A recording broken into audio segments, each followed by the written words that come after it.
one of the mistakes when it comes to executive presence, or what I like to call your X factor, is thinking that executive presence is just about public speaking, that you really only need executive presence if you're going to be in front of a large group delivering formal presentations.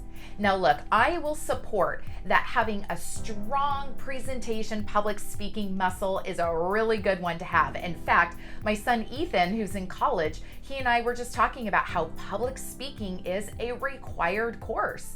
So yes, it is important, but executive presence is not just about public speaking. And perhaps maybe that's in your head because that's often how we see it being most visible. Like we're sitting in an audience and we see this amazing public speaker and we kind of equate it to, oh, they have fantastic executive presence. Like, yes, it's kind of like the chicken before the egg, right? But to believe that the only time you need to have executive presence is if you're doing public speaking and big presentations, you are absolutely mistaken. The need to have this X factor to really lean into all of this is important in almost every single circumstance. Executive presence is holistic, not situational. So, executive presence shows up when we're one-on-one with individuals. I'm sure you can think of a time when you were having a one-on-one conversation with perhaps another leader who either really exhibited executive presence in your one-on-one conversation or they didn't.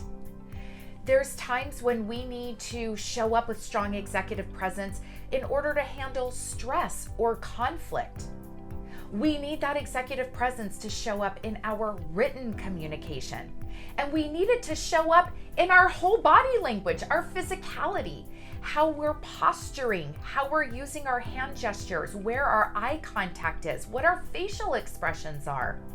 So again, as we think about some of these common myths and misconceptions around executive presence and your X factor, really open your eyes and say, where am I seeing it show up in my holistic day-to-day surroundings? Take a look, find a particular leader, a role model that really exudes that executive presence, and carefully observe them in multiple interactions and in situations and events. And can you pick up on what some of their behaviors and characteristics are in these different situational experiences that really showcase their executive presence? And then how can you start to take that as your model and blend it into your own everyday situations? And maybe you only start with one particular area, such as written communication. Focus in on there and then start to build your whole repertoire of how you show up with that executive presence. I'm here to transform your intentions into outcomes. Until next time.